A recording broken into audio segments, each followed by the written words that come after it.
BA part 2 paper 4 से आपके लिए प्रश्न संख्या 2 जो है फ्रांसीसी राज्य क्रांति हेतु दार्शनिक कहाँ तक उत्तरदायी थे स्पष्ट करें। अथवा में क्वेश्चन पूछा जा सकता है 18वीं सदी में यूरोप के सांस्कृतिक विकास का वर्णन करें। अगर इस तरह के क्वेश्चन आपसे पूछे जाते हैं तो आप इसका जवाब इस तरह से दे सकते हैं। नेपोलियन बोनापार्ट ने एक समय कहा था कि यदि रूसो न होता तो फ्रांस के राज्य क्रांति नहीं होती। किसने कहा? यह बात नेपोलियन बोनापार्ट के द्वारा कहा गया है। यह बात नेपोलियन बोनापार्ट के द्वारा कहा गया है कि अगर रूसो न होता तो फ्रांस की राज्य क्रांति नहीं होती। रूसो कौन था? तो रूसो एक दार्शनिक था। क्वेश्चन नंबर 1 में रूसो के बारे में जाने थे। उसके इस कथन में सत्यता है क्योंकि उसके इस कथन से ही दार्शनिक के महत्व का पता चलता है। वास्तव में यदि रूसो न होता तो फ्रांस में क्रांति नहीं होती। अगर क्रांति होती तो इतनी महान क्रांति नहीं होती। क्रांति भी होती तो इतनी महान क्रांति नहीं होती, बल्कि उसका स्वरूप अन्य देशों की क्रांति के स्वरूप के समान ही होता। कहने का मतलब है कि क्रांति साधारण रूप से होती। क्रांति साधारण रूप से होती।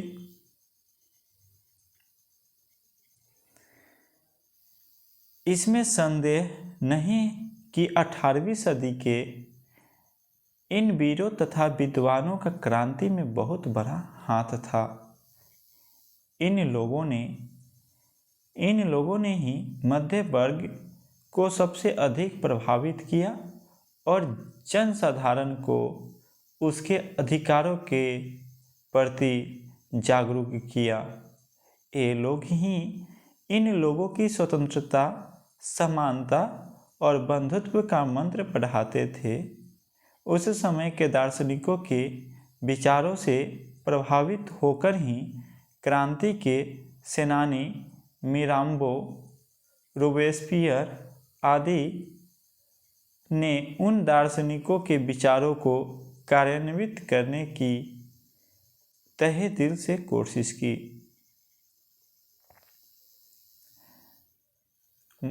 मॉन्टेक्यू 1689 से 1775।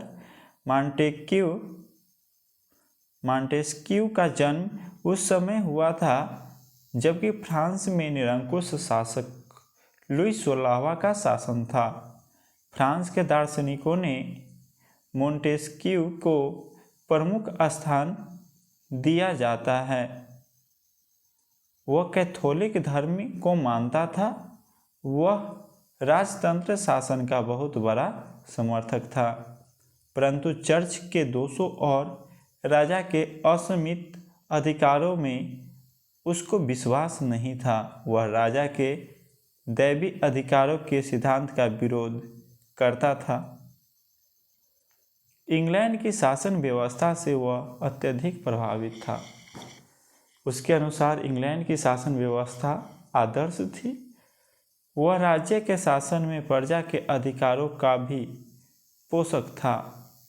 The spirit of the law उसका प्रसिद्ध ग्रंथ था, जिसमें उसने राज्य के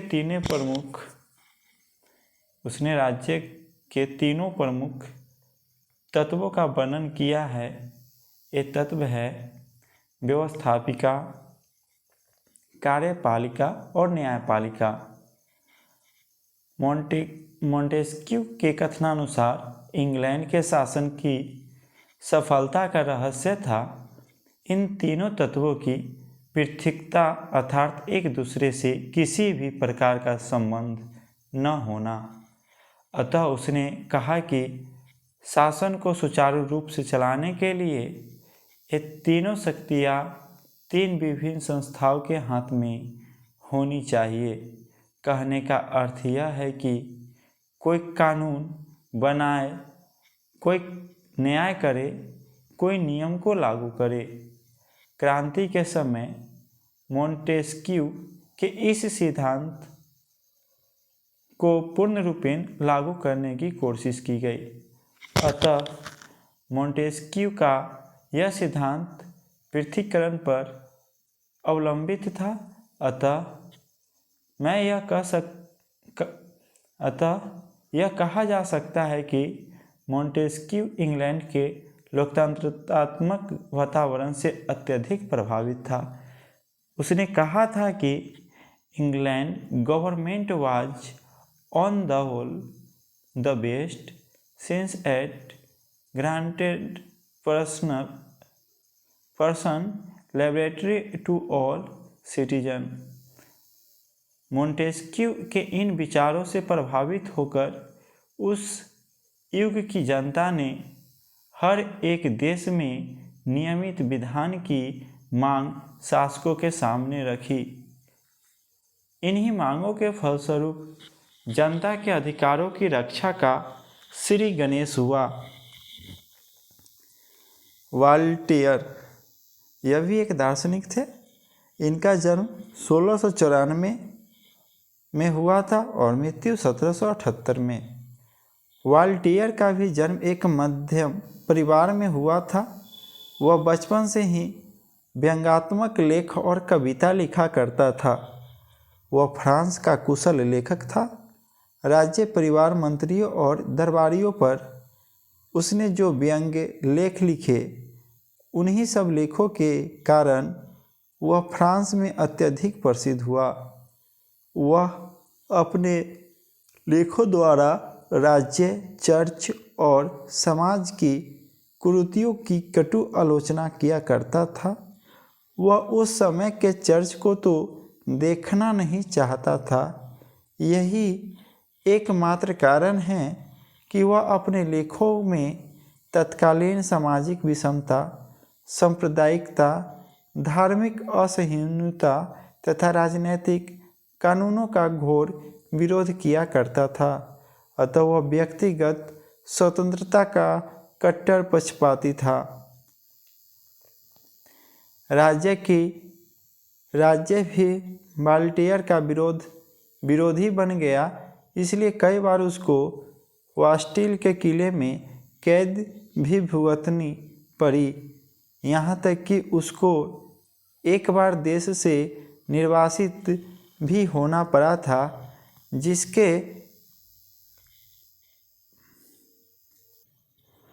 जिसके फलस्वरूप इंग्लैंड, पर्सा और रूस में भी अपना विचार फैलाया। इन जगहों की दुर्व्यवस्था को उसने बहुत ही निकट से आंका। इसके बाद उसने चर्च के विशेषाधिकारों और उसकी पतित अवस्था पर बहुत से लेख लिखे, जिसके फलस्वरूप वह फ्रांस भर में एक सम्मानित व्यक्ति बन गया। पादरियों के भ्रष्ट जीवन से संबंधित विषयों पर भी उसने अनेक व्यंग्यात्मक लेख लिखे। राजा की निरंकुशता का उसने भंडाफोड़ किया। उसने सामाजिक भेदभाव की जड़ ही खोद डाली। वह स्वतंत्रता का पुजारी था। उसके महत्वपूर्ण लेखों तथा भाषणों से जनता में चेतना जागृत हुई। उसने जनता को स्पष्ट रूप से बतलाया कि वे उसी बात को ठीक से समझे जो उनके विचारों के अनुसार ठीक हो। उसने पुनः लोगों को बताया कि विवेक की कसौटी पर कसने के बाद ही किसी वस्तु को उचित या अनुचित समझा चाहिए। उसने जनता को बतलाया कि मठों और पादरियों के भ्रष्ट जीवन के कारण ही धर्म जर्जर हो गया है।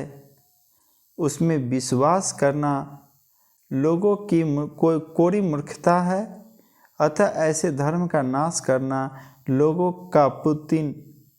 का पुनीत कर्तव्य है। अतः अंत में ऐसा कहा जा सकता है कि वॉल्टेयर और प्रयत्नों के फलस्वरूप सारे यूरोप में जागृति आ गई, जिसके परिणाम स्वरूप फ्रांस में एक भयंकर राज्य क्रांति हुई। क्रांतिकारी लेखों के कारण ही वॉल्टेयर चर्च का कट्टर विरोधी कहा जाता है। रूसो का जन्म 1712, जीवन काल 1778 तक चला। रूसो एक महान दार्शनिक था। उसका जन्म एक साधारण परिवार में हुआ था। उसकी शिक्षा दीक्षा भी साधारण थी। शुरू से ही उसको भ्रमण करने की आदत थी। उसने यूरोप के प्राय सभी प्रदेशों का भ्रमण किया। वह चरित्रहीन, बेईमान और सनकी था। यहाँ तक कि उसकी संतानों का भरण पोषण भी अनाथालय में हुआ था। लेकिन फ्रांस की क्रांति को उसने ही सबसे अधिक प्रभावित किया। अतः फ्रांस की क्रांति का श्रेय उसी को सबसे ज़्यादा है। उसके विचारों का लोगों पर सबसे अधिक प्रभाव पड़ा।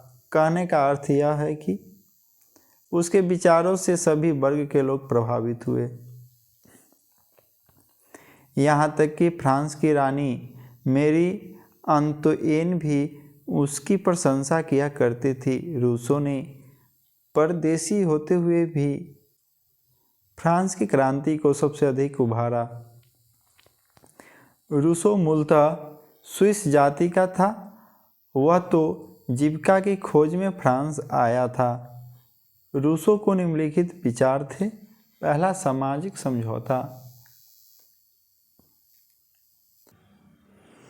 रूसो का यह विचार था कि प्राचीन काल में मनुष्य स्वतंत्र, समान और सुखी जीवन व्यतीत करता था। लेकिन कालक्रम से व्यक्ति के आपसी संपर्क बढ़ने से लोगों में पक्षपात आदि के विचार घर कर गए, जिससे लोगों की प्राकृतिक समानता का अंत हो गया। समाज में गरीब अमीर का भेदभाव हो गया। कहल का प्रकोप समाज में शुरू हो गया। रूसो का विचार था कि सामाजिक शांति को पुनः स्थापित किया जाए। इसी भावना से प्रेरित होकर लोगों ने आपस में मिलकर एक समझौता किया, जिसके फलस्वरूप एक शासन, विधान और नागरिक समाज की स्थापना हुई। इस तरह से रूसो सामाजिक समझौते के सिद्धांत का समर्थक रहा, जिसमें राज्य सत्ता जनता के हाथों में थी। शासन के अधिकार भी सीमित थे। जनमत। रूसो इस विचार का समर्थक था कि सामाजिक शांति को फिर से स्थापित करने के लिए राजसत्ता की स्थापना की गई थी, जिसका विधान जनता की इच्छा के अनुसार बनाया गया था, जिसमें स्पष्ट रूप से यह घोषित कर दिया गया था कि यदि शासक लोकहित से ध्यान मोड़कर प्रजा पर अत्याचार करने लग जाए तो जनता को यह अधिकार होगा कि वह राजा के विरुद्ध विद्रोह कर दे। अतः उपयुक्त बातों से स्पष्ट हो जाता है कि रूसो राजा के दैवीय अधिकार की शक्ति का सिद्धांत का कट्टर विरोधी था। वह विद्वानों को शासक न समझकर जनता का सेवक समझता था। इतना ही नहीं, उसने राजसत्ता की एक धरोहर बतलाया, जिसको जनता एक योग्य व्यक्ति के हाथ में रख देती थी। प्रजातंत्रवाद। रूसो ने यह स्पष्ट शब्दों में कहा था कि जनता को विधान बनाने की पूर्ण स्वतंत्रता है। वह स्वयं या अपने निर्वाचित प्रतिनिधि के द्वारा शासन के समस्त कार्य कर सकती है। इस तरह से हम देखते हैं कि रूसो ने आधुनिक प्रजातंत्र का प्रतिपादन किया। प्राकृतिकवाद। रूसो प्राकृतिकवाद का पोषक था। उसने सरल एवं नैसर्गिक जीवन पर अधिक बल दिया था। वह शिक्षा की दिशा में एक नवीन प्रणाली की स्थापना करना चाहता था। वह यह चिल्लाकर लोगों से कहा करता था कि मनुष्य की प्राकृतिक रूप से स्वयं शिक्षा प्राप्त करनी चाहिए। उसके इसी सिद्धांत को प्राकृतिकवाद के नाम से पुकारा जाता है। इस सिद्धांत के अनुसार रूसो का यह मत था कि मनुष्य को प्रकृति के बीच छोड़ दिया जाए और वह अपनी रुचि के अनुसार अनुभव से ज्ञान प्राप्त करे। इस तरह से यह देखा जाता है कि रूसो ने व्यक्तिगत स्वतंत्रता पर भी बहुत अधिक बल दिया था। व्यक्तिगत स्वतंत्रता। रूसो के अनुसार समानता और स्वतंत्रता समाज के लिए अत्यंत ही महत्वपूर्ण चीज़ें होती है, क्योंकि वे तीनों चीज़ें समाज के लिए आधार होती है। उसका यह विश्वास था कि सभी मनुष्य समान हैं, सभी मनुष्य स्वतंत्र पैदा हुए हैं, किंतु जब रूसो मनुष्य को कानूनों के बंधनों में जकड़ा हुआ पाता था तो उसे बड़ा दुख होता था। वह हमेशा कहा करता था, man is born free but everywhere he is in chains, अर्थात मनुष्य स्वतंत्र उत्पन्न होता है परंतु वह सर्वत्र व्यक्तिगत रूप से जकड़ा हुआ पाया जाता है। अतः रूसो इस तरह से सभी बंधनों को तोड़ फोड़ कर व्यक्तिगत स्वतंत्रता को स्थापित करना चाहता है। बहुमतवाद। रूसो कहा करता था कि राज्य में लोकतंत्र की ही सर्वोपरि होना चाहिए। वह खुलेआम यह कहा जाता था कि शासन सर्वोत्तम है जिसमें बहुमत के अनुसार शासन होता है। दिदरो 1713 से 1784। दिदरो भी इस काल का एक महान दार्शनिक था। वह क्रांतिकारी विचारों का पोषक था। उसने एक विशाल विश्वकोश की रचना की। उसने अपनी इस रचना में तत्कालीन विषयों का विशद रूप से उल्लेख किया था। राजाओं की निरंकुशता, स्वेच्छा चरित्र, चर्च की भ्रष्टता, समांत पद्धति की बुराइयां, सामाजिक विभाजन, शासन की भ्रष्टता और कानून इत्यादि पर उसने बहुत से लेख लिखे। उसके इन लेखों में समूचे फ्रांस में तहलका मचा दिया। तब राजा और कुलीनों ने उसके इन लेखों का प्रकाशन बंद करवा दिया, जिससे जनता बिगड़ गई और उसके इन लेखों की बड़ी संख्या में लोग खरीदने लगे। उसके इन लेखों के आधार पर लोग सामंतों, पादरियों और राजाओं के अत्याचारों का जमकर विरोध करने लगे। इस तरह से दिदरो ने भी क्रांति की भावना को खूब उभारा। क्वेश्चन यह 1694 से 1774 तक क्वेश्चन मध्य वर्ग से संबंधित था। वह सम्राट लुई 15वां का राज्य वैद्य था। वह एक प्रसिद्ध अर्थशास्त्री भी था। वह व्यापारी पर चुंगी लगाने का घोर विरोधी और आर्थिक स्वतंत्रता का पक्षपाती था। वह खुले शब्दों में यह कहा करता था कि उद्योग धंधों और व्यापार में मनुष्य को स्वतंत्र छोड़ देना चाहिए, अर्थात राज्य की ओर से इस पर कोई नियंत्रण नहीं होना चाहिए। कर तो एकदम ही नहीं लगना चाहिए। उसने अपने इस सिद्धांतों का प्रचार करने के लिए विद्वानों की एक टोली भी बना ली थी और इस टोली के सभी लोग आदर्श शास्त्री थे कहे जाते थे। आलोचना। उपयुक्त वर्णन से स्पष्ट हो जाता है कि इन दार्शनिक ने भी क्रांति को अति निकट लाने में बहुत सहयोग दिया, क्योंकि क्रांति का श्री गणेश कराने में वे केवल ये दार्शनिक लोग ही नहीं थे, इस क्रांति के अनेक कारण थे। दार्शनिक ने तो लोगों का ध्यान सामाजिक, आर्थिक और राजनीतिक बुराइयों की ओर आकर्षित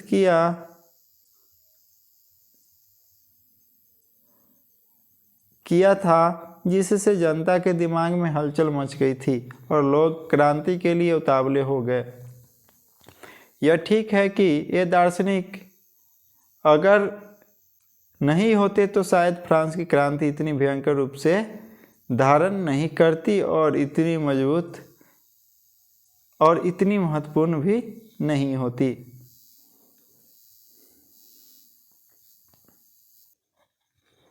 thank you everyone watching this video.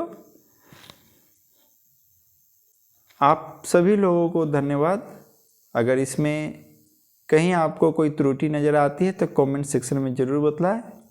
अगर आप चैनल पे नए हैं तो चैनल को सब्सक्राइब करके बेल आइकन को ऑन करना न भूलें और हमसे लगातार जुड़े रहे।